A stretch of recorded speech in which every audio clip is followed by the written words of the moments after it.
Madam Angel Locsin naglabas ng mensahe para kay Senator Robin Padilla.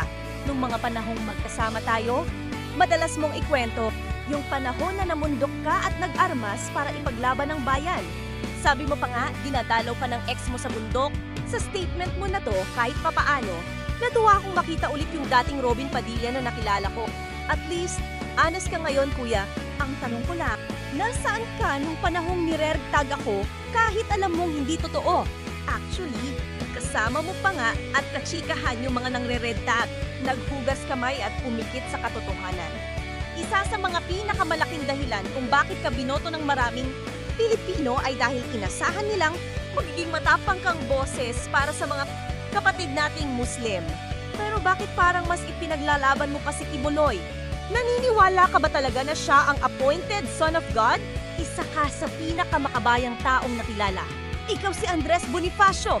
Kaya nakakalungkot pag nakakabasa ako ng stand mo pagdating sa China. Hindi ito ang Robin Padilla na nakilala at hinangaan ko. Kahit paano alam kong halos pareho tayong landas na dinaanan. Galing sa hirap, nagtrabaho ng maaga, tinangkilik at nakapagpasaya ng mga tao. Ang utang na loob natin ay sa ating Diyos at sa lahat ng Pilipino. Hindi lamang sa isang tao. Tama na kuya, gising na. Hindi pa huli ang lahat. Kayo, ano sa palagay nyo? Ano nga kaya ang ibig sabihin ni Madam Angel Locsin sa kanyang viral post? Salamat sa inyong patuloy na panunood. God bless!